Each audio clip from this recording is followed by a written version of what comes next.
Students, we will discuss about the important news. First news is regarding the India and Russia के perspective से है। Students, India and Russia के जो political leaders हैं उनके द्वारा टेलीफोनिक जो डिस्कशन है उसको किया गया।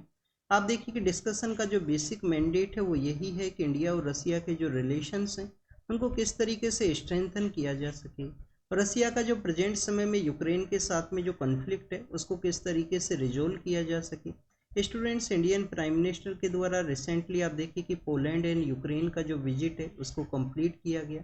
विजिट के लेटर फेज के अंदर उनके द्वारा यूएस के जो पॉलिटिकल लीडर हैं उनके साथ भी जो डिस्कशन है वो किया गया था, कैसे रसिया यूक्रेन का जो कन्फ्लिक्ट है उसको रिजोल्व किया जाए और वहाँ पे जो पीस है उसको इस्टेब्लिश किया जाए। स्टूडेंट्स, अगर हम इस कंप्लीट न्यूज़ के पर्सपेक्टिव से डिस्कस करें, इंडियन जो पॉलिटिकल लीडर हैं उनका यूक्रेन के विजिट के दौरान में भी उनके द्वारा यूएन चार्टर है उसके बारे में मेंशन किया गया था। तो आपको यूएन चार्टर के पर्सपेक्टिव से जो बेसिक इन्फॉर्मेशन है वो ज़रूर से होना चाहिए। स्टूडेंट्स, यूनाइटेड नेशन के इस्टेब्लिशमेंट से पहले सैन फ्रांसिस्को के अंदर एक कॉन्फ्रेंस ऑर्गेनाइज किया गया था जिसके थ्रू यूएन चार्टर है उसको इस्टेब्लिश किया गया 1945 के समय में।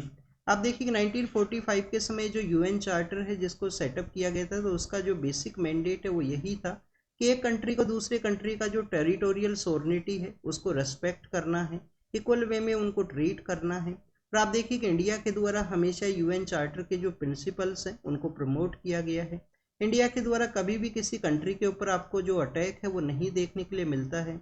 आप हमारी इमरजेंसी प्रोविजंस के अंदर आर्टिकल 352 के थ्रू अगर आप रीड करोगे तो आप देखिए कि वॉर के रिगार्डिंग में कभी भी आपको जो इमरजेंसी है वो नहीं देखने के लिए मिलता है इंडिया के अंदर में। इंडिया के अंदर जब भी इमरजेंसी को इम्पोज किया गया तो एक्सटर्नल एग्रेशन है, अगर किसी हमारे नाइबर कंट्री के द्वारा या किसी अदर कंट्री के द्वारा इंडिया के ऊपर अटैक किया गया है तो इंडिया के द्वारा अपना जो टेरिटोरियल इंटीग्रिटी है, टेरिटोरियल सॉवरेनिटी है उसको यहाँ पे डिफेंड किया गया है। तो इसी वजह से इंडिया के द्वारा हमेशा यूएन चार्टर के जो बेसिक प्रिंसिपल्स हैं उनको आपको देखिए रेस्पेक्ट है, उनका जो प्रमोशन है वो आपको इंडिया के थ्रू आपको देखने के लिए मिलेगा। नेक्स्ट अगर हम डिस्कस करें, तेलंगाना से एक एमएलसी हैं जिनको कि अरेस्ट किया गया था दिल्ली लिकर केस के रिगार्डिंग में। आप देखिए कि उनको बेल है वो ग्रांट किया गया है सुप्रीम कोर्ट के द्वारा। उनको बेल ग्रांट किया गया है सुप्रीम कोर्ट के द्वारा। सुप्रीम कोर्ट के द्वारा हाई कोर्ट का जो यहाँ पे हाई कोर्ट के जजमेंट के डिफरेंस में जो अपना गाइडलाइंस है उनको इश्यू किया गया है। आप देखिए कि स्टूडेंट, जब भी हम डिस्कस करते हैं आर्टिकल 15 के बारे में तो उसके अंदर डिस्क्रिमिनेशन के कुछ ग्राउंड्स हैं उनके बारे में बताया गया है कि इन ग्राउंड्स के ऊपर आप जो डिस्क्रिमिनेशन है उसको नहीं कैरी कर सकते हो। रिलीजन है, रेस है, कास्ट है, सेक्स है और प्लेस ऑफ बर्थ है। आपको ओनली वर्ड का जो यूज है वो भी देखने के लिए मिलेगा आर्टिकल 15 के अंदर में। बट स्टूडेंट्स, आर्टिकल 15 के अंदर में आप देखिए कि गवर्नमेंट को चिल्ड्रंस एंड वुमेन्स के रिगार्डिंग में आर्टिकल 15 का जो क्लोज 3 है उसके अंदर वुमेन एंड चिल्ड्रंस के रिगार्डिंग में आपको कुछ पॉलिसी फ्रेमिंग का जो कॉन्सेप्ट है वो भी देखने के लिए मिलता है। जब आपको इसको फंडामेंटल राइट्स को डिटेल के अंदर रीड करोगे तो आपको ये जो कॉन्सेप्ट है वो समझ में आएगा। उसके एक्सेप्शंस भी हैं वहाँ पे आर्टिकल 15 के। तो स्टूडेंट्स, वुमेन्स एंड चिल्ड्रंस को यहाँ पे एज ए वल्नरेबल सेक्शन के रूप से डिफरेंट वे के अंदर ट्रीट करना है। उसी के रिगार्डिंग में सुप्रीम कोर्ट के द्वारा यहाँ पे जो तेलंगाना के एमएलसी हैं उनको बेसिकली जो बेल है वो ग्रांट किया गया। हाई कोर्ट के द्वारा उनको बताया गया था कि एजुकेटेड है, वेल पॉलिटिकली एम्पावर्ड सेक्शन से बिलोंग किया करते हैं तो इनको वल्नरेबल जो वुमेन का जो कैटेगरी है उसके अंदर डिफरेंट वे के अंदर ट्रीट किया जाएगा। सुप्रीम कोर्ट के द्वारा कहा गया है कि वुमेन मीन्स वुमेन है, यहाँ पे आप उसको कैटेगराइज वे में जो डिफरेंस है वो नहीं कर सकते हो। नेक्स्ट अगर हम बात करें स्टूडेंट, सुप्रीम कोर्ट के द्वारा जो इन्वेस्टिगेशन एजेंसीज है उनका जो फेयरनेस ऑफ इन्वेस्टिगेशन है या प्रोब है उसके रिगार्डिंग में भी जो क्वेश्चन है उसको रेज किया गया है। तो this is all the information related to the bell के पर्सपेक्टिव से है। बेल के बारे में जब भी हम रीड करते हैं तो आप देखिए कि जो बेल है बेसिकली जो जेल है उसको एक्सेप्शन के रूप से माना गया है और बेल को आप देखिए कि एज ए राइट के रूप से यहाँ पे बताया गया है सुप्रीम कोर्ट के द्वारा डिफरेंट डिफरेंट जजमेंट्स के अंदर में। यहाँ पे आप देखिए कि जो बेसिक पर्सन है जिनको कि बेल ग्रांट किया गया वो एमएलसी हैं, मेंबर ऑफ लेजिस्लेटिव काउंसिल हैं। तो स्टूडेंट्स, लेजिस्लेटिव काउंसिल के पर्सपेक्टिव से कुछ डिस्कस करते हैं। तो आप देखिए कि स्टूडेंट, जब भी हम लेजिस्लेटिव काउंसिल्स के बारे में डिस्कस करते हैं तो हमारे यहाँ पे कुछ ही ऐसे स्टेट्स हैं जहाँ पे आपको जो लेजिस्लेटिव काउंसिल है उसका जो इस्टेब्लिशमेंट है वो देखने के लिए मिलेगा। तो हमारे कौन कौन से ऐसे स्टेट्स हैं जिसमें महाराष्ट्र है, कर्नाटका है, महाराष्ट्र है, कर्नाटका है, इसके अलावा आप देखिए कि आपको आंध्र प्रदेश है, तेलंगाना के अलावा स्टूडेंट्स उत्तर प्रदेश एंड बिहार है। हमारा जो जम्मू एंड कश्मीर है वहाँ पे भी जो लेजिस्लेटिव काउंसिल है वो हुआ करता था, बट वहाँ पे आप देखिए कि 2019 के समय हमारी जो यूनियन गवर्नमेंट है उसके द्वारा जम्मू एंड कश्मीर को बाइफरकेट करते हुए 2 डिफरेंट यूनियन टेरिटरीज के रूप से सेटअप किया गया था। लेजिस्लेटिव काउंसिल का जो स्ट्रेंथ है उसके बारे में भी आपको जानकारी होना चाहिए। स्टूडेंट्स, लेजिस्लेटिव काउंसिल का जो मिनिमम स्ट्रेंथ है वो कितना है? मिनिमम स्ट्रेंथ यहाँ पे 40 बताया गया है कॉन्स्टिट्यूशन के अकॉर्डिंग में, और मैक्सिमम स्ट्रेंथ कितना है? जिस स्टेट के अंदर लेजिस्लेटिव काउंसिल को सेटअप किया जाएगा उस स्टेट का जो लेजिस्लेटिव असेंबली है उसका 1/3 जो सीट्स हैं, 1/3 सपोज कीजिए असेंबली के अंदर 100 अगर सीट्स हैं तो यहाँ पे 33, बट आप देखिए कि 33 नहीं हो सकता है, 40 जो मिनिमम है वो कॉन्स्टिट्यूशन के अंदर बताया गया है। तो 40 यहाँ पे जो लेजिस्लेटिव काउंसिल के जो मेंबर्स हैं वो आपको देखने के लिए मिलेंगे। तो ये बेसिकली यहाँ पे कॉन्स्टिट्यूशन के द्वारा मिनिमम एंड मैक्सिमम स्ट्रेंथ है उसके बारे में बताया गया है, बट जो एक्चुअल स्ट्रेंथ है वो डिसाइड की जाती है पार्लियामेंट के द्वारा। पार्लियामेंट के द्वारा जो एक्चुअल स्ट्रेंथ है उसका जो डिसीजन है वो पार्लियामेंट के थ्रू आपको देखने के लिए मिलेगा। यहाँ पे जो मेंबर्स हैं, जो मेंबर्स सिलेक्ट होते हैं उसके रिगार्डिंग में भी कुछ कोटा का जो कॉन्सेप्ट है वो आपको देखने के लिए मिलेगा। कुछ आप देखिए कि यूनिवर्सिटी जो ग्रेजुएट्स हैं, कॉलेज जो ग्रेजुएट्स हैं उनको यहाँ पे बेसिकली उस कैटेगरी के अंदर में यहाँ पे इलेक्ट करना होता है। कुछ लोगों को गवर्नर के द्वारा भी नॉमिनेट किया जाता है लेजिस्लेटिव काउंसिल के अंदर में। तो उस कंप्लीट जो बेसिक इन्फॉर्मेशन है उसके बारे में भी आपको यहाँ पे जानकारी होना चाहिए। नेक्स्ट अगर हम बात करें रायगढ़ के पर्सपेक्टिव से, जो जन्माष्टमी का जो फेस्टिवल है उसके बारे में बताया गया है। स्टूडेंट्स, ये जो फोटो है यहाँ पे मेंशन किया गया रायगढ़ के अंदर में जो मटकी कंपटीशन है वो ऑर्गेनाइज किया गया था उसके बारे में। तो आप देखिए कि यहाँ पे आपके लिए होमवर्क है, होमवर्क आपके लिए ये है, कल का ही जो न्यूज़पेपर डिस्कशन है उसके अंदर हमने छत्रपति शिवाजी महाराज का जो स्टैचू है उसके रिगार्डिंग में रीड किया था। और आप देखिए कि जो रायगढ़ नाम की जो जगह है वो भी छत्रपति शिवाजी महाराज का जो लाइफ इवेंट है उससे रिलेटेड है। तो कि क्या रिलेशन आपको रायगढ़ के रिगार्डिंग में आपको देखने के लिए मिलता है? क्या स्टूडेंट 1674 के समय जब हमारे शिवाजी महाराज के द्वारा जो कोरोनेशन है वो किया गया था, उनका राज्य अभिषेक किया गया था, तो उस दौरान में क्या वो आपको रायगढ़ के वहाँ पे देखने के लिए मिलता है? तो ये आप कमेंट सेक्शन के अंदर ज़रूर से बताना कि शिवाजी महाराज का जो 1674 के समय की क्या जो कोरोनेशन किया गया था वो रायगढ़ के वहाँ पे किया गया था। तो आपके लिए ये होमवर्क है बेसिकली। नेक्स्ट अगर हम बात करें, जब आप देखिए कि हिमाचल प्रदेश के द्वारा गर्ल्स का जो मैरिज एज है वो मिनिमम एज को 21 है वो किया गया है। स्टूडेंट्स, एज को यहाँ पे इंक्रीज किया गया। हमारी सेंट्रल गवर्नमेंट के द्वारा भी कोविड के समय में, कोविड-19 के समय 2020 के दौरान में एक कमेटी है उसको कॉन्स्टिट्यूट किया गया था। कमेटी का नाम है जया जेटली। जया जेटली कमेटी के द्वारा आप देखिए कि रिकमेंड भी किया गया था कि 21 एज है वो वुमेन्स का जो एज है मिनिमम एज को कर दिया जाए। बट काफ़ी सारे हमारे जो सोशल इंस्टीट्यूशंस हैं, जो सोशल ऑर्गेनाइजेशंस हैं, उनके द्वारा इस बेसिकली जो मूव है उसको अपोज किया गया था स्टूडेंट। तो उसके बाद से वो कंटिन्यूस डिस्कशन फेज के अंदर में है। हिमाचल प्रदेश के द्वारा अभी जो मिनिमम एज है उसको यहाँ पे इंक्रीज किया गया है। वुमेन्स का जो मिनिमम एज है 21। स्टूडेंट, जब भी मैरिज का एज है उसके बारे में मेंशन किया जाता है तो आपको एज ऑफ कंसेंट के बारे में भी पता होना चाहिए। आप देखिए कि 1892 के समय एज ऑफ कंसेंट बिल है वो देखने के लिए मिला था, जो कि हमारे फ्रीडम मूवमेंट के दौरान में एक डिस्कशन का जो टॉपिक भी रहा। हमारे जो काफ़ी सारे फ्रीडम फाइटर्स हैं उनके द्वारा मैरिज का जो मिनिमम एज है जब उसको इंक्रीज किया गया तो उसके अगेंस्ट में आप देखिए कि प्रोटेस्ट भी किया गया था। हमारे फ्रीडम फाइटर्स का इस तरीके से नहीं था कि मिनिमम एज को वो अपोज करना चाहते थे, बट आप देखिए कि पर्सनल अफेयर्स के जो डिसीजंस हैं वो बेसिकली ब्रिटिश अथॉरिटीज़ के द्वारा ना लिए जाएं, तो इस वजह से उनके द्वारा जो एज ऑफ कंसेंट बिल है उसको अपोज किया गया था उस दौरान में 1892 के समय में।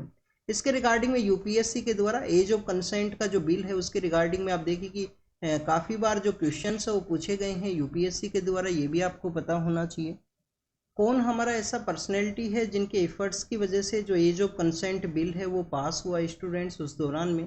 तो आप देखिए कि बीएम मलबारी नाम की एक पर्सन है, बीएम मलबारी नाम की एक पर्सन है। बेसिकली इनके द्वारा सेवा सदन है वो चलाया करते थे। ये बेसिकली जो सेवा सदन है वो चलाया करते थे। इन्हीं के एफर्ट्स के थ्रू 1891-92 के थ्रू आपको जो एज ऑफ कंसेंट बिल है उसका जो एज जो है उसके अंदर इंक्रीज किया गया था। नेक्स्ट अगर हम बात करें सुप्रीम कोर्ट के द्वारा, आयुष मिनिस्ट्री का एक नोटिफिकेशन है, नोटिफिकेशन को आप देखिए स्टे है वो किया गया है। आयुष मिनिस्ट्री के नोटिफिकेशन के अंदर में कुछ यहाँ पे जो बेसिक रूल्स हैं, कि ड्रग एंड कॉस्मेटिक जो एक्ट है उसका जो 1945 के जो रूल्स हैं, जिसके थ्रू आप देखिए कि एडवर्स जो यहाँ पे मिसलीडिंग एडवर्टाइजमेंट्स हैं उनको ओमिट किया गया था इस नोटिफिकेशन के अंदर में, उसी को सुप्रीम कोर्ट के द्वारा स्टे किया गया है आयुष मिनिस्ट्री के इस नोटिफिकेशन को।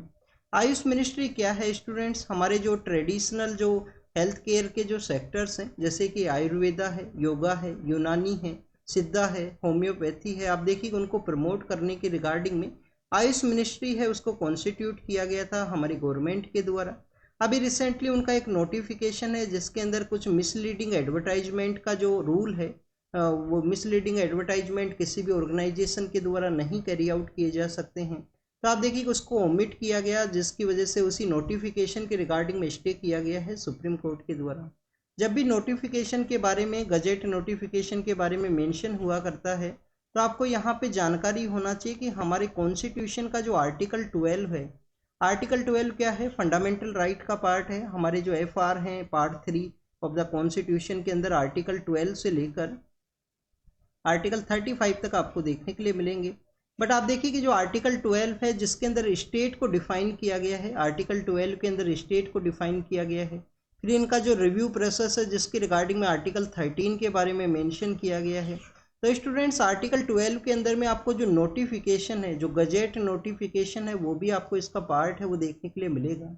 आप देखिए कि किसी नोटिफिकेशन के थ्रू भी हमारे किसी फंडामेंटल राइट है या कोई बेसिक प्रोविजन है उसको आप देखिए कि विड्रोवल है नहीं किया जा सकता है, जिसका रिव्यू आपको आर्टिकल 13 के थ्रू देखने के लिए मिलेगा।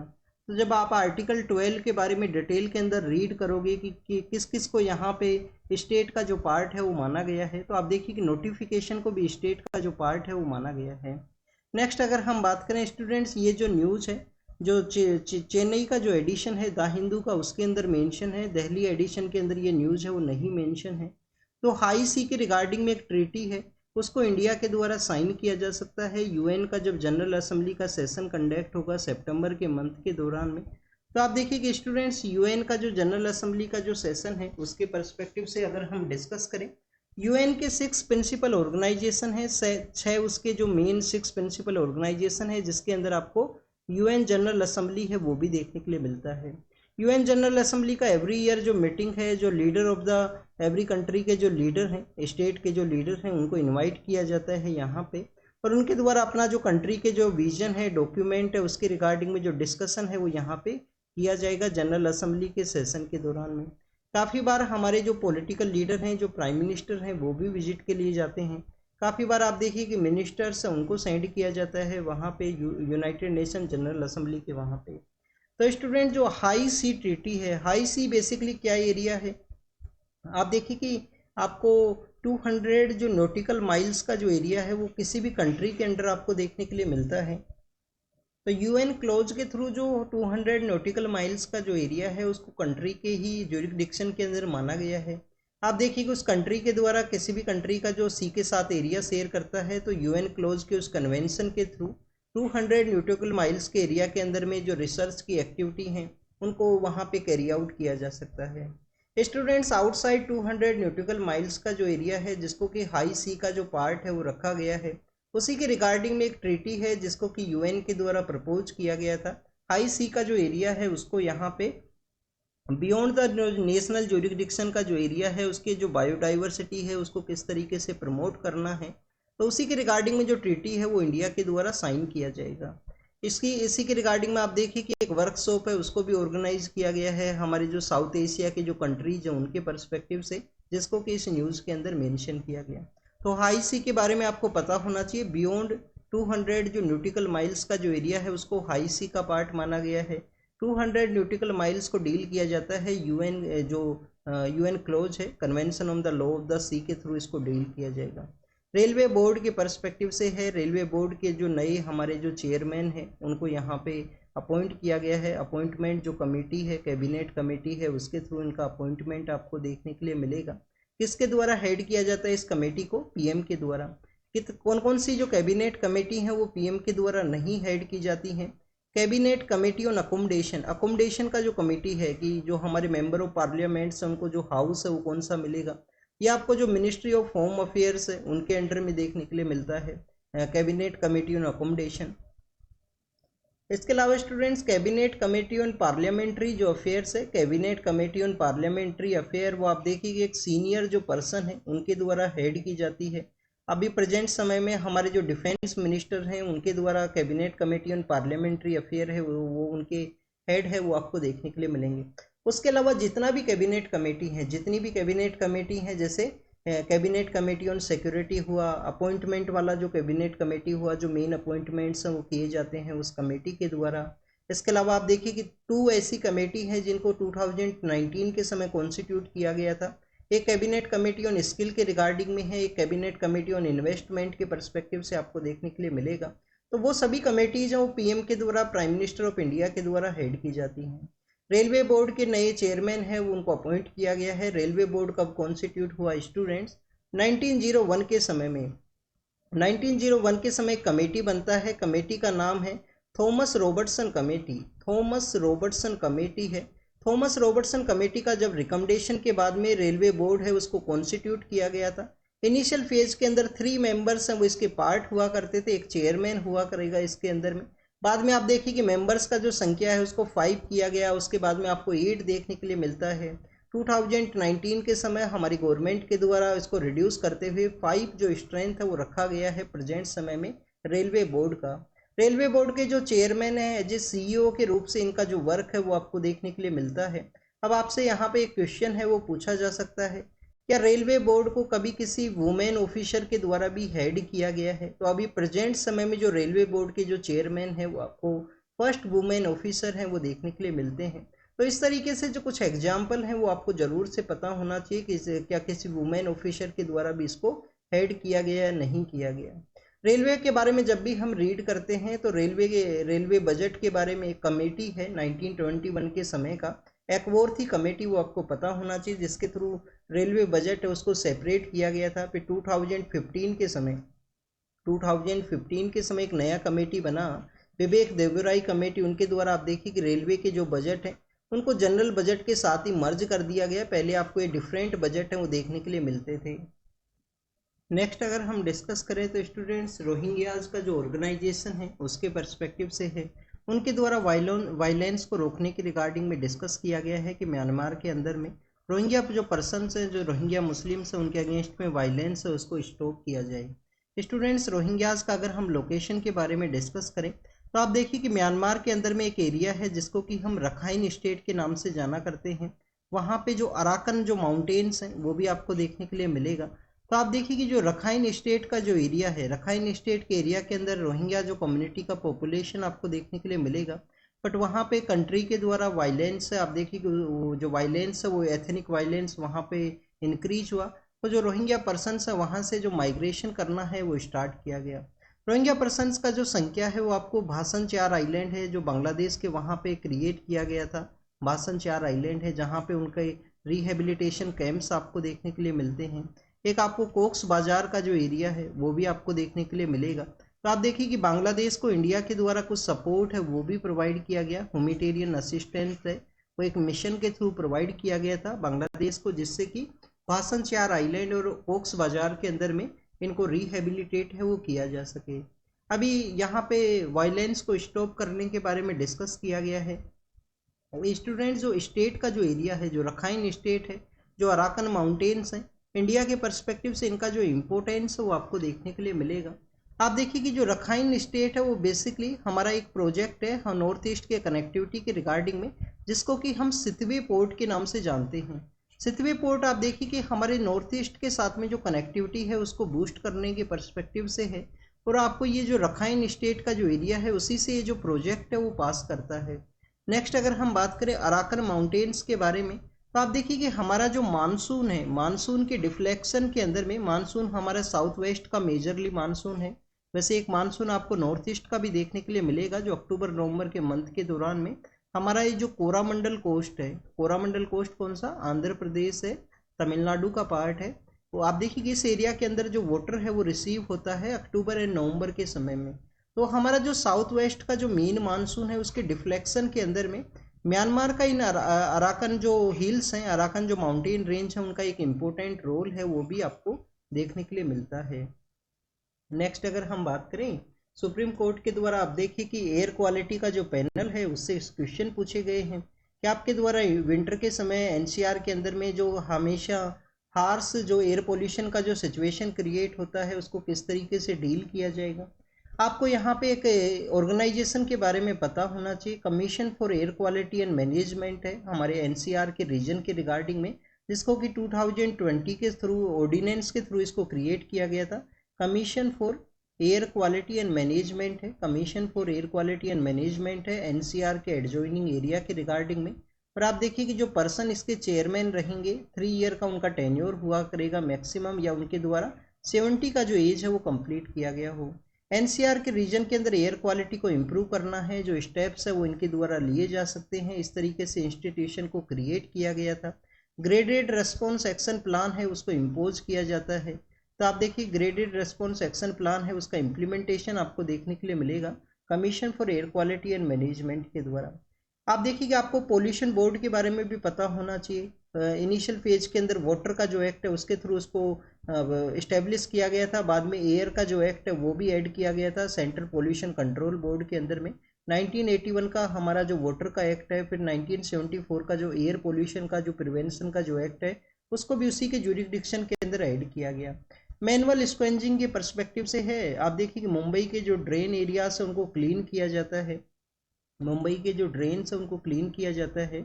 2005-6 के समय मुंबई के वहाँ पे जो फ्लड का जो सिचुएशन है वो क्रिएट हुआ था। उसी के बाद से एक कमेटी कॉन्स्टिट्यूट किया गया, कमेटी के द्वारा बताया गया कि मुंबई के जो ड्रेन्स हैं उनको अगर आप क्लीन नहीं करोगे तो फ्लड का जो सिचुएशन है या वाटर लॉगिंग का जो सिचुएशन है इस सिटी के अंदर क्रिएट हो सकता है। नेक्स्ट अगर हम बात करें यहाँ पे जो सैनिटेशन वर्कर्स हैं, मैनुअल स्क्वेंजर्स हैं, उनके बारे में, तो आप देखिए कि इंडिया के अंदर जो मैनुअल स्क्वेंजिंग है उसको इनह्यूमन प्रैक्टिस के बारे में बताया गया है कि आप देखिए कि काफ़ी ज़्यादा इनह्यूमन प्रैक्टिस है, कैसे यहाँ पे पर्सनस के द्वारा मैनुअल स्क्वेंजिंग का जो प्रैक्टिस है उसको किया जाता है। काफ़ी बार ये जो सैनिटेशन वर्कर्स हैं, सैनिटेशन जो वर्कर्स हैं वो यहाँ पे ड्रेन के एरिया के अंदर एंटर करते हैं, बट देखिए कि इनको जो बेसिक जो सेफ्टी के जो गियर्स हैं वो भी नहीं प्रोवाइड किए जाएंगे कॉन्ट्रैक्टर के द्वारा। काफ़ी सारे हमारे जो सैनिटेशन वर्कर्स हैं उनका जो डेथ का जो न्यूज़ है वो आपको समय समय पे देखने के लिए मिलेगा। इनके आप देखिए कि काफ़ी सारे हेल्थ के इम्पैक्ट्स भी होते हैं। आप कंप्लीटली वेस्ट के अंदर अगर आप एंटर करोगे तो आपको स्किन का जो एलर्जी है, आईज़ के अंदर जो एलर्जी है, ऐसे काफ़ी सारे जो प्रॉब्लम्स है वो देखने के लिए मिलते हैं हेल्थ के रिगार्डिंग में। और इवन आप देखिए कि हर एक साल आपको जो डेथ है वो भी देखने के लिए मिलता है, हर एक अल्टरनेटिव डेज के ऊपर आपको डेथ है वो देखने के लिए मिलेगा सैनिटेशन वर्कर्स का। डेथ क्यों हुआ करता है? सेफ्टी गियर्स हैं वो कॉन्ट्रैक्टर के द्वारा नहीं प्रोवाइड किए जाएंगे, बट की गाइडलाइंस तो हैं कि इनको जो सेफ्टी गियर्स के बिना जो एंटर है वो ना किया जाए, इस तरीके से सेफ्टी जो टैंक्स हैं, जो ड्रेन्स का जो एरिया है उसके अंदर में। आप देखिए कि स्टूडेंट्स काफ़ी बार ऐसे भी न्यूज़ आती हैं कि अगर ऑक्सीजन को इनके इनके द्वारा अगर वहाँ पे चेक करना है यहाँ पे ऑक्सीजन का प्रेजेंस है या नहीं है, तो जो मैच स्टिक है, जो माचिस है वो इनको प्रोवाइड किया जाता है। माचिस के थ्रू ये वहाँ पे जला के देखते हैं, क्योंकि बर्निंग के लिए जो O2 का जो प्रेजेंस है वो काफ़ी ज़्यादा इंपॉर्टेंट है। तो इनके द्वारा ऑक्सीजन के रिगार्डिंग में ऑक्सीजन का जो प्रेजेंस है उसको चेक करने के लिए जो माचिस है वो प्रोवाइड कर दिया जाएगा। जब भी हम सैनिटेशन वर्कर्स के बारे में या मैनुअल स्क्वेंजर्स के पर्सपेक्टिव से डिस्कस करते हैं तो आपको एक पर्सनैलिटी का जो नेम है वो ज़रूर से पता होना चाहिए। पर्सनैलिटी का जो नेम है वो क्या है? बेंजवाड़ा विल्सन है, बेंजवाड़ा विल्सन है, बेंजवाड़ा विल्सन है। इनको रमन मैग्सेसे से जो अवार्ड है वो भी मिला है। बेंजवाड़ा विल्सन कौन है? आप देखिए कि इनके द्वारा मैनुअल स्क्वेंजर्स जो पर्सन्स हैं उनको किस तरीके से बेटर वे में रिहेबिलिटेट किया जा सके, वो अपना जो लाइफ है उसको किस तरीके से बेटर वे में यहाँ पे डिग्निफाइड वे में जी सके, उसके रिगार्डिंग में इनके जो इफ़र्ट्स हैं वो आपको देखने के लिए मिलते हैं। जैसे हमारे कैलाश सत्यार्थी सर हैं, नोबेल प्राइज उनको मिला है। वो बेसिकली आप देखिए कि चिल्ड्रंस का जो बचपन बचाओ आंदोलन उनका आपको देखने के लिए मिलेगा कि चाइल्ड लेबर से बच्चों को प्रोटेक्ट करना है और उनका डिग्निफाइड यहाँ पे बचपन होना चाहिए, एजुकेशन को वो अटेंड करें जिससे कि वो लाइफ के अंदर कुछ बेटर है वो कर सकें। बेंजवाड़ा विल्सन का जो वर्क है वो आपको बेसिकली जो मैनुअल स्क्वेंजर्स हैं, सैनिटेशन वर्कर्स हैं, उनके रिगार्डिंग में आपको देखने के लिए मिलता है। रमन मैग्सेसे अवार्ड इनको मिला है। अगर हम जब भी मैनुअल स्क्वेंजर्स के बारे में डिस्कस करते हैं तो 2013 का जो हमारा गवर्नमेंट का जो कानून है वो आपको पता होना चाहिए। 2013 के इस लॉ के थ्रू प्रोहिबिट किया गया था employment in the manual scavenging के अंदर में, कि मैनुअल स्क्वेंजिंग के अंदर में आपको जो पर्सनस के द्वारा जो मैनुअल स्क्वेंजिंग है वो ना किया जाए, उसको प्रोहिबिट किया गया 2013 के उस कानून के थ्रू में। और इनके रिहेबिलिटेशन का भी जो प्रोविजन है वो मेंशन है उस 2013 का, जो prohibition of manual scavenging and rehabilitation का जो वर्क है, prohibition of employment in the manual scavenging है, और उसके रिहेबिलिटेशन का जो कानून है उसके अंदर में। तो आप देखिए इसके रिगार्डिंग में हमारे काफ़ी सारे जो साइंस के जो इंस्टीट्यूशंस हैं उनके द्वारा एक रोबोट भी बनाया था, बंदीकूट। बांदीकूट नाम का एक रोबोट आपको देखने के लिए मिलता है, बंदीकूट है या बांदीकूट है। इस रोबोट के द्वारा सेप्टिक टैंक्स के अंदर एंटर किया जाता है, उसके बाद में सफाई है उस रोबोट के थ्रू आपको देखने के लिए मिलेगा। तो ये बांदीकूट है वो भी आपको न्यूज़ के अंदर हुआ करता है। अब यहाँ पे इक्विटी के पर्सपेक्टिव से रीड किया गया है। आप देखिए इक्विटी के पर्सपेक्टिव से रीड ये किया गया है कि जब भी कोई हेल्थ का आउटब्रेक होता है, सपोज कीजिए कोई इमरजेंसी सिचुएशन का आउटब्रेक होता है, जैसे कोविड-19 के समय हुआ था, तो आप देखिए कि जो मोर डेवलप्ड कंट्रीज हैं, जो मोर डेवलप्ड कंट्रीज हैं, उनको हमेशा हेल्थ केयर के रिगार्डिंग में, उनको जो वैक्सीन मैन्युफैक्चरिंग के रिगार्डिंग में, तो आप देखिए कि जो मोर एडवांस जो बेनिफिट है वो आपको देखने के लिए मिलेगा। तो यहाँ पे इक्विटी को एडवांस करने का ज़रूरत है। कोविड-19 के समय जो हमने लर्न किया, जो लेसन्स हमने सीखे हैं, उसको आप देखिए कि एमपोक्स के रिगार्डिंग में भी इम्प्लीमेंट किया जाए। अभी रिसेंटली हमारे WHO के द्वारा एमपोक्स को public health emergency in the international concern के रूप से सेकेंड टाइम आप देखिए कि इमरजेंसी के रूप से इसका आउटब्रेक है उसको रिकॉग्नाइज किया गया कि इसका जो आउटब्रेक है वो हुआ है, उसको बेटे में मैनेज करने का ज़रूरत है। तो स्टूडेंट्स यहाँ पे एमपोक्स के रिगार्डिंग में जो वैक्सीन है उसी की इक्विटी के बारे में मेंशन किया गया है। इक्विटेबल प्रिवेंशन के रिगार्डिंग में जो ग्लोबल कम्युनिटी का जो डेमोस्ट्रेशन है, उसका जो कमिटमेंट है हेल्थ केयर एंड इक्विटी के पर्सपेक्टिव से, उसको डेमोस्ट्रेट करने का ज़रूरत है प्रेजेंट समय के अंदर में। आप देखिए कि पोस्ट कोविड के एरा के अंदर में जिस तरीके से अनोदर हेल्थ थ्रेट है वो देखने के लिए मिला है, डेमोक्रेटिक रिपब्लिक ऑफ कॉन्गो के वहाँ पे जो केसेज हैं वो सामने आए थे। उसके बाद में आपको अलग अलग कंट्रीज़ के वहाँ पे भी एमपोक्स के जो केसेज हैं उनको डिटेक्ट किया गया है। तो एक इंटरनेशनल जो कोऑपरेशन है, इंटरनेशनल कोऑपरेशन एंड कोऑर्डिनेशन का ज़रूरत है इस इमरजेंसी कंसर्न को डील करने की रिगार्डिंग। कोविड के समय आप देखिए कि ग्लोबल साउथ के जो कंट्रीज हैं, ग्लोबल साउथ के जो कंट्रीज हैं वहाँ पे आपको lack of the technology transfer है, लैक ऑफ द, आप देखिए कि वहाँ पे जो हेल्थ केयर का जो फैसिलिटीज़ हैं उनका जो ट्रांसफ़र है वो आपको देखने के लिए मिलेगा। इंडिया प्रेजेंट समय में ग्लोबल साउथ का लीडर है। आप देखिए कि फार्मास्यूटिकल के मैन्युफैक्चरिंग के अंदर भी इंडिया का एक इम्पोर्टेंट रोल है। इंडिया के द्वारा जो वैक्सीन को डेवलप किया गया है, तो वैक्सीन मैत्री का जो कॉन्सेप्ट है, वैक्सीन मैत्री का जो कॉन्सेप्ट है, उसके थ्रू आप देखिए कि किस तरीके से सभी कंट्रीज़ को इंडिया के द्वारा जो वैक्सीन है उसको सप्लाई किया गया, वैक्सीन की जो डोजेज हैं उनको सप्लाई किया गया। फर्स्ट जो वेव था कोविड-19 का, तो उस समय एक जो टैबलेट है SCQ जो इंडिया के अंदर उसको मैन्युफैक्चर किया जाता है, तो SCQ जो टैबलेट्स है वो भी इंडिया के द्वारा मैक्सिमम कंट्रीज़ को आप देखिए कि सप्लाई किया गया था। तो इंडिया का एक ग्लोबल साउथ के अंदर में जो रोल है, जो मैन्युफैक्चरिंग है फार्मा सेक्टर के अंदर में, उसके अंदर एक इम्पोर्टेंट रोल के रूप से आपको देखने के लिए मिलता है। ग्लोबल जो कंट्रीज है उनके कोऑर्डिनेशन का ज़रूरत है, उन सभी टॉपिक्स के बारे में यहाँ पे डिस्कशन है। टेलीग्राम जो चैनल है, टेलीग्राम जो हुआ करता है, आप देखिए टेलीग्राम जो प्लेटफॉर्म है उसके जो फाउंडर हैं उनको बेसिकली अरेस्ट किया गया है फ्रेंच के वहाँ पे। टेलीग्राम के जो फाउंडर हैं उनके द्वारा कहा जाता है कि उनके द्वारा एब्सोल्यूट जो freedom of speech and expression है वो आपको देखने के लिए मिलेगा। उनके द्वारा किसी भी तरीके का जो रेस्ट्रिक्शंस है वो नहीं इम्पोज किया जाता है। स्टूडेंट, जब भी हम जो absolute freedom of speech and expression के बारे में रीड करते हैं, तो आप देखिए कि हमारा जो कॉन्स्टिट्यूशन के अंदर आर्टिकल 19 के अंदर freedom of speech and expression को मेंशन किया गया है, बट वहाँ पे भी कुछ रीजनेबल रेस्ट्रिक्शंस हैं कि आप ये नहीं है कि आपको freedom of speech and expression है तो आप पब्लिक ऑर्डर के जो सेंटिमेंट्स हैं उनको ख़राब करो। तो स्टूडेंट्स, आपको यहाँ पे freedom of speech and expression की रिगार्डिंग में कुछ रेस्ट्रिक्शंस देखने के लिए मिलते हैं, जैसे कि पब्लिक हेल्थ है, पब्लिक ऑर्डर है, मोरल्स हैं। जो यूनाइटेड नेशन का आप देखिए कि जो ह्यूमन राइट के रिगार्डिंग में जो डिक्लेरेशन देखने के लिए मिलता है, उस कोडिफिकेशन के अंदर जिन सेक्टर्स को मेंशन किया गया है, तो उन सभी को जो मेंटेन करना होता है freedom of speech and expression के अंदर में, कंप्लीटली जो freedom of speech and expression है वो तो आपको कॉन्स्टिट्यूशन के थ्रू भी नहीं देखने के लिए मिलेगा, प्रेजेंट समय में जो टेलीग्राम है वो काफ़ी सारे आप देखिए कि एंटी इस्टेब्लिशमेंट एक्टिविटीज़ के अंदर भी इन्वॉल्व है। वहाँ पे काफ़ी सारे जो स्कैम्स के रिगार्डिंग में आपको जो ग्रुप्स हैं, जो कॉपीराइट जो थिंग्स हैं उनको शेयर करने के रिगार्डिंग में जो ग्रुप्स हैं वो भी आपको देखने के लिए मिलेंगे। तो इसी वजह से टेलीग्राम के जो फाउंडर हैं उनको अरेस्ट किया गया है फ्रेंच के वहाँ पे।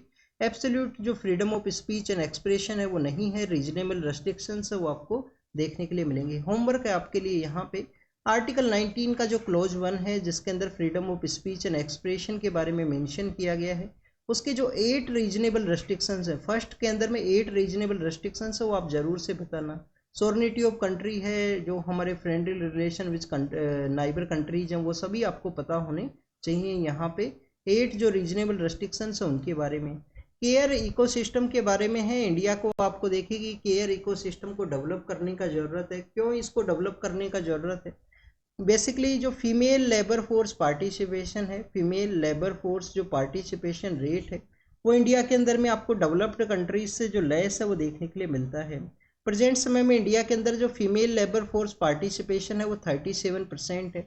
वर्ल्ड के अगर हम कंट्रीज के बारे में या डेवलप्ड कंट्रीज के बारे में डिस्कस करें तो वहाँ पे आपको ये 47 या 48% आपको देखने के लिए मिलेगा। तो आप देखिए कि ये जो डिफरेंस है यहाँ पे वर्ल्ड के जो डेवलप्ड कंट्रीज और इंडिया का, तो इसको फिलफिल करने के रिगार्डिंग में हमको जो वुमेन्स हैं उनको बेसिकली उस वर्क्स के अंदर में एंट्री करना होगा जिसके अंदर उनको जो मोनेटाइज जो सपोर्ट है वो मिल सके। आप देखिए कि प्रेजेंट समय में हमारे कंट्री के अंदर वुमेन्स है जो हाउस होल्ड के वर्क के अंदर उनका इंगेजमेंट है वो देखने के लिए मिलता है। हाउस होल्ड के इंगेजमेंट के बाद में अगर हम डिस्कस करें तो आप देखिए कि अनपेड हेल्पर के रूप से हाउस होल्ड के जो एंटरप्राइज है उसके अंदर भी उनका वर्क है वो आपको देखने के लिए मिलेगा। तो आप देखिए उसकी वजह से जो मोनेटाइज जो मनी है वो यहाँ पे नहीं मिलता है, मनी वहाँ पे नहीं जनरेट होगा उनके वर्क के परस्पेक्टिव से।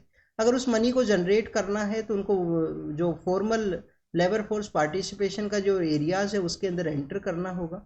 बट आप देखिए कि फीमेल के द्वारा हाउस का जो केयरिंग का जो सपोर्ट है वो भी प्रोवाइड किया जाता है। तो उस सपोर्ट को यहाँ पे डील करने के लिए जो केयर इकोसिस्टम्स है उसको डेवलप करने का ज़रूरत है। जैसे कि कुछ स्टेट्स के द्वारा जो चाइल्ड केयर के रिगार्डिंग में आंगनवाड़ी जो सेंटर्स है, आंगनवाड़ी जो नेटवर्क्स है उनको डेवलप करने के बारे में डिस्कस किया गया है। कुछ स्टेट्स के द्वारा जो बजट सपोर्ट्स है उसको भी इंक्रीज किया गया है कि आंगनवाड़ी का जो नेटवर्क है उसको प्रॉपर वे में यहाँ पे इस्टेब्लिश किया जा सके।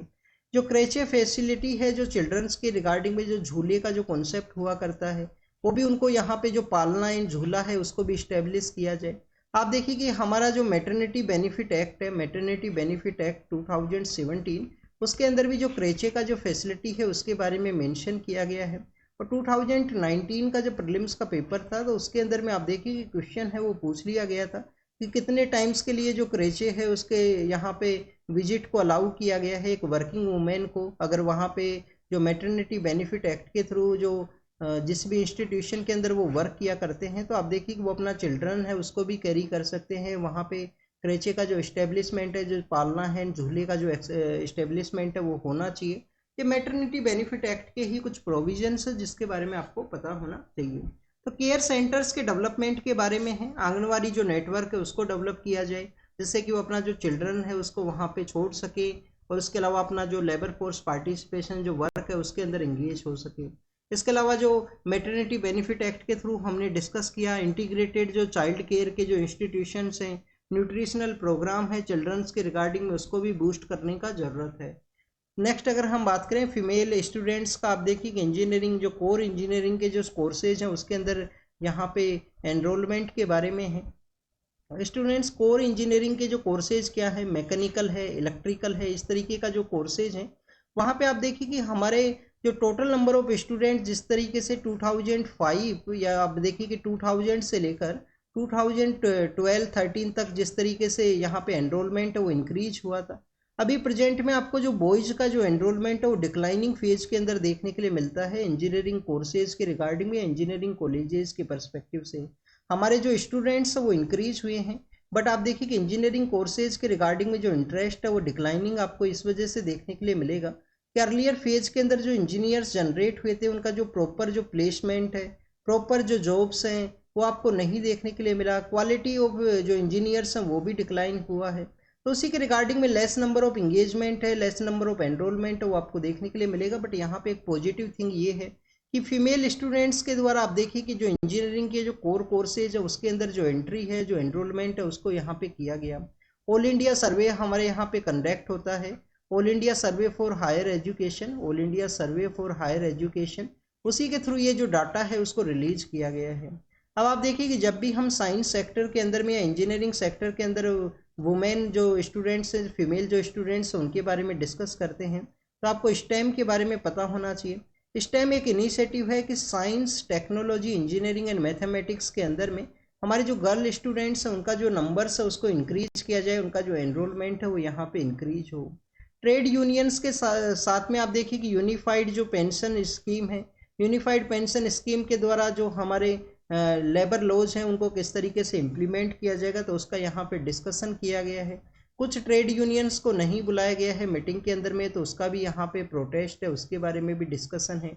आपको जब भी ट्रेड यूनियंस के बारे में यहाँ पे मेंशन किया जाए तो all India trade union Congress के बारे में आपको पता होना चाहिए, कब इसको सेटअप किया गया था, कौन इसके फाउंडिंग मेंबर हैं, कौन इसके फर्स्ट सेक्रेटरी हैं, क्या लाला लाजपत राय इसके फाउंडिंग जो चेयरमैन हुआ करते थे, दीवान चमन लाल क्या इसके जो फर्स्ट सेक्रेटरी हैं वो हुआ करते थे all India trade union Congress के, जिसको कि 1920 के समय सेटअप किया गया था। इंडिया को आपको ये भी पता होना चाहिए कि ILO जो इंटरनेशनल लेबर ऑर्गेनाइजेशन है उसका भी इंडिया फाउंडिंग मेंबर है, जो 1919 के समय सेटअप हुआ था। इसके जो कोर प्रिंसिपल्स हैं वो इंडिया के द्वारा रिकॉग्नाइज भी किए गए हैं। ऑस्ट्रेलिया के वहाँ पे आप देखिए कि नीडल फ्री जो कोविड का जो वैक्सीन है वो बना है, एग्जाम के पर्पज से ज़्यादा कुछ इम्पोर्टेंट नहीं है। चीता जो बेसिकली लाए गए थे अफ्रीकन कॉन्टिनेंट से, जिसमें साउथ अफ्रीका भी कंट्री है, नामीबिया भी वो कंट्री है जहाँ से जो चीता हैं वो लाए गए थे। उनमें से कुनो के अंदर में एक चीता का जो डेथ है वो हुआ है, तो उसके जो क्या रीजन्स है उनको यहाँ पे आइडेंटिफाई किया जाएगा। आप देखिए कि जो चीता को यहाँ पे एक कॉन्टिनेंट से दूसरे कॉन्टिनेंट के अंदर लाया गया, तो फर्स्ट ये इस तरीके का प्रोजेक्ट था जिसमें एक कॉन्टिनेंट से दूसरे कॉन्टिनेंट के अंदर आपको जो ट्रांसलोकेशन है वो देखने के लिए मिलेगा। NTCA के द्वारा जो कम्प्लीटली जो ट्रांसलोकेशन है उसको मॉनिटर किया गया था। नेशनल जो टाइगर कंजर्वेशन अथॉरिटी है, जिसको कि वाइल्ड लाइफ प्रोटेक्शन एक्ट के थ्रू 1972 का जो वाइल्ड लाइफ प्रोटेक्शन एक्ट है उसी को अमेंड करते हुए 2005-6 के समय इसको क्रिएट किया गया था, नेशनल टाइगर कंजर्वेशन अथॉरिटी को। इसके अलावा आप देखिए कि कूनो नेशनल पार्क के अंदर उनको रखा गया है। कूनो नेशनल पार्क कहाँ पे है? मध्य प्रदेश के वहाँ पे सिचुएटेड है।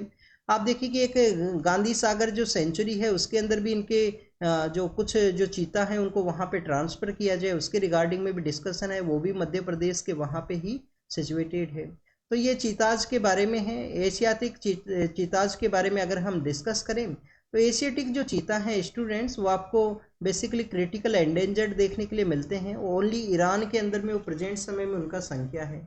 अगर हम अफ्रीकन चीताज के बारे में डिस्कस करें, वल्नरेबल इनका IUCN स्टेटस है, और आप देखिए कि अफ्रीका के डिफरेंट कंट्रीज़ के अंदर इनका जो संख्या है वो आपको देखने के लिए मिलेगा। CDSCO के द्वारा जो RT-PCR टेस्टिंग का जो किट है उसको यहाँ पे अप्रूवल किया गया है एम्पोक्स के रिगार्डिंग में। आप देखिए कि संडे का जो द हिंदू का जो न्यूज़पेपर है उसके अंदर मेंशन किया गया था कि जो टेस्टिंग किट्स हैं वो डिफरेंट है। कहीं पे एलिजा टेस्ट के रिगार्डिंग में एम्पोक्स को डिटेक्ट किया जाता है, कहीं पे RT-PCR है, और इनके अंदर आपको वेरिएशन है वो भी देखने के लिए मिलता है। RT-PCR की जो किट्स हैं उनके अंदर वेरिएशन है, जो टेस्टिंग के रिगार्डिंग में वेरिएशन है वो देखने के लिए मिलता है। तो लोकलाइज जो किट है उसको डेवलप करने के बारे में संडे का जो द हिंदू न्यूज़पेपर है उसके अंदर भी मेंशन किया गया था। इंडिया ब्राज़ील की जो स्ट्रेटजिक पार्टनरशिप है वो 2006 के समय से आपको देखने के लिए मिलती है। इंडिया और ब्राज़ील के जो फॉरेन मिनिस्टर्स हैं उनके द्वारा डिस्कशन किया गया है। G20 का जो मीटिंग है वो ब्राज़ील के अंदर ऑर्गेनाइज होगा। G20 का जो मीटिंग है वो ब्राज़ील के अंदर ऑर्गेनाइज होगा। ट्राइब का जो फॉर्मेशन है वो भी आपको देखने के लिए मिलता है। प्रीवियस मीटिंग इंडिया के अंदर हुआ, ये जो मीटिंग है वो ब्राज़ील के वहाँ पे होगा। नेक्स्ट मीटिंग साउथ अफ्रीका के वहाँ पे। तो ग्लोबल साउथ का एक ट्राइब का है वो भी यहाँ पे बनता है। ग्लोबल साउथ के जो आइडियाज़ है उसको प्रमोट किया जा सकता है। नेक्स्ट अगर हम डिस्कस करें शिरोमणि जो गुरुद्वारा प्रबंधक कमेटी है, आप देखिए कि गुरुद्वाराज के एडमिनिस्ट्रेशन के रिगार्डिंग में या उनके मेंटेनेंस के पर्सपेक्टिव से ये ऑर्गेनाइजेशन आपको 1920 के समय इसका इस्टेब्लिशमेंट आपको देखने के लिए मिलेगा। इसका जो HQ है, हेडक्वार्टर है, वो कहाँ पे है? हाँ, अमृतसर के अंदर जो अकाल तख्त का एरिया है वहाँ पे इनका जो हेडक्वार्टर है वो सिचुएटेड है। तो स्टूडेंट्स ये शिरोमणि गुरुद्वारा प्रबंधक कमेटी के बारे में है। नेक्स्ट अगर हम डिस्कस करें क्या श्रोमणी गुरुद्वारा प्रबंधक कमेटी को क्या किसी वुमेन पर्सन के द्वारा भी हेड किया गया है क्या कभी?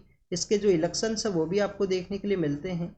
तो ये आपको पता होना चाहिए, बीबी जगजीत कौर है जिनके द्वारा इसको हेड किया गया है। अर्लियर फेज के अंदर में वो इसके जो प्रेसिडेंट के रूप से उनको अपॉइंट किया गया था। नेक्स्ट आप देखिए कि यूनाइटेड नेशन के जो चीफ है उनके द्वारा बेसिकली पैसिफिक ओशियन के अंदर जिस तरीके से जो लेवल है वो इंक्रीज हुआ है, सी का जो मेन लेवल है वो इंक्रीज हुआ है, उसके बारे में यहाँ पे डिस्कस किया गया है। पैसिफिक आइलैंड का जो समिट है उसके अंदर उनके द्वारा कहा गया है। स्टूडेंट्स, पैसिफिक आइलैंड्स के बारे में जब भी हम डिस्कस करते हैं तो पैसिफिक आइलैंड को आप देखिए कि मेलोनेशिया है, मेलोनेशिया के अलावा माइक्रोनेशिया है, पोलिनेशिया के रूप से डिवाइड किया जाता है। ये आपको पता होना चाहिए कि पैसिफिक आइलैंड के अंदर में मेलोनेशिया कहाँ है, माइक्रोनेशिया कहाँ है, और पोलिनेशिया का जो एरिया है उस वहाँ पे जो आइलैंड्स है, कौन से आइलैंड्स को पोलिनेशिया के अंदर काउंट करते हैं। स्टूडेंट्स, उनके द्वारा आइलैंड्स के बारे में बताया गया। इंडिया एंड अगर पैसिफिक आइलैंड्स के पर्सपेक्टिव से डिस्कस करें तो आप देखिए कि फिपिप नाम का एक जो फोरम है वो हुआ करता है। फोरम फॉर इंडिया पैसिफिक जो आइलैंड्स का कोऑपरेशन के रिगार्डिंग में एक फोरम है जिसका जो 3rd समिट है उसको रिसेंटली ऑर्गेनाइज किया गया था। इसके अलावा students, partnership in blue Pacific भी आपको एक कॉन्सेप्ट देखने के लिए मिलेगा। ये 5 कंट्रीज का एक ग्रुप है। 5 कंट्रीज कौन कौन से हैं? ऑस्ट्रेलिया है, जापान है, यूएस, यूके एंड न्यूजीलैंड है, US and UK and New Zealand है। तो आप देखिए कि इनका ये ग्रुप है पैसिफिक आइलैंड्स के पर्सपेक्टिव से। नेक्स्ट अगर हम बात करें, आप देखिए कि यहाँ पे यूएन के द्वारा चाइना का जो जिंजियांग प्रोविंस है, आप देखिए कि वहाँ पे युगुर मुस्लिम्स है वो आपको देखने के लिए मिलेंगे। तो उनके जो ह्यूमन राइट का जो वायलेशन है उसके रिगार्डिंग में जो कंसर्न्स है वो रेज किए गए हैं यूएन के वहाँ पे। चाइना को आप देखिए कि साउथ चाइना सी के अंदर बिगेस्ट थ्रेट के रूप से रिकॉग्नाइज किया गया है। फिलीपाइंस के द्वारा कहा गया कि चाइना के द्वारा स्टेबिलिटी है वो यहाँ पे नहीं किया गया है। स्टेबिलिटी के अगेंस्ट में जो स्टेटमेंट है वो दिए गए हैं। रशिया यूक्रेन कन्फ्लिक्ट के बारे में है, एग्जाम के पर्पज से नहीं इम्पोर्टेंट है। यहाँ पे पाकिस्तान के रिगार्डिंग में जो टेररिज्म है उसको किस तरीके से आउट किया जाए उसके बारे में डिस्कशन किया गया है। और यूएस एंड चाइना का जो स्ट्रेंथन के बारे में है कि कैसे उनके द्वारा कन्फ्लिक्ट्स को यहाँ पे अवॉइड किया जाए। स्टूडेंट्स, मालदीव के अंदर में आप देखिए कि जो गवर्नमेंट है उनके द्वारा अपोजिशन के रिगार्डिंग में जो एलिगेशंस लगाए गए हैं कि उनका जो गवर्नमेंट है उसको ओवरथ्रोन या टॉपल डाउन करने का जो कोशिश है वो किया गया है। 1988 के समय भी आप देखिए कि लेटे जो लिबरेशन ऑफ तमिल टाइगर इलम है उनका एक विंग है, उनके द्वारा लोकल जो रेबल्स है उनको सपोर्ट किया गया था मालदीव के वहाँ पे, और जैसे कि गवर्नमेंट को ओवरथ्रोन किया जा सके। इंडियन अथॉरिटीज़ के द्वारा ऑपरेशन कैक्टस है उसको लॉन्च किया गया था 1988 के समय में मालदीव के वहाँ पे। प्रेजेंट समय में इंडिया और मालदीव के जो रिलेशंस है लिटिल बिट आपको डिक्लाइनिंग फेज के अंदर देखने के लिए मिलेंगे। नेक्स्ट आप देखिए कि ईरान के द्वारा यूएस के साथ में जो डिस्कशन है उसके रिगार्डिंग में यहाँ पे बताया गया है। बेसिकली ईरान के कुछ कंट्रीज हैं जैसे कि ओमान है, कतर है, वो आप देखिए कि यूएस एंड ईरान का जो यहाँ पे डिस्कशन है वो फिर से उसको इनिशिएट किया जाए, उनके द्वारा ये जो डिस्कशन है उसको ब्रोकर किया गया है। न्यूक्लियर प्रोग्राम के अंदर में आप देखिए कि यूनिलेटरली वे में यूएस के जो प्रेसिडेंट है उनके द्वारा विड्रोवल किया गया था ईरान के बाद में, उनका जो न्यूक्लियर लिमिट है उसको भी इंक्रीज किया गया। उनके द्वारा 90% के आसपास जो न्यूक्लियराइजेशन है, जो लिमिट है उसका, यूरेनियम का जो यूज है वो आपको देखने के लिए मिलेगा। इंटरनेशनल जो एटॉमिक एनर्जी एजेंसी है उसके भी रिगार्डिंग में जो उनके जो कैमराज है उनका भी जो डिस्टर्बेंस है वो क्रिएट किया गया है। उनके जो इंस्पेक्शन के रिगार्डिंग में ऑफिशियल्स हैं उनका भी जो अलाउ है वो मना किया गया। इंटरनेशनल एटॉमिक एनर्जी एजेंसी का यहाँ पे जो अलाउ है वो नहीं किया गया। इसका जो हेडक्वार्टर है वो कहाँ पे है, ये आपका होमवर्क है। और कब ये इस्टेब्लिश हुआ, क्या ये 1957 के समय इस्टेब्लिश हुआ था इंटरनेशनल एटॉमिक एनर्जी एजेंसी, आपको पता होना चाहिए। इजराइल की आप देखिए कि फोर्सेज के द्वारा एक होस्टेज है उसको रेस्क्यू किया गया है गाजा का जो टनल्स है वहाँ पे। इजराइल के द्वारा हमास का जो डोमिनेटिंग एरिया है गाजा स्ट्रिप वहाँ पे अटैक किया गया था। बट आप देखिए कि जो पर्सन्स को रेस्क्यू करना हो, जो होस्टेज को रेस्क्यू करना हो, वो सभी पर्सन्स को रेस्क्यू है वो अभी तक नहीं किया गया है इजराइल के द्वारा। तो this is all the information related to the today's newspaper discussion. आप इसके बारे में रीड कीजिए, रिवाइज कीजिए, जो भी इंफॉर्मेशन आपको मिला हो उसको नोट डाउन कीजिए। Thank you students, thank you very much.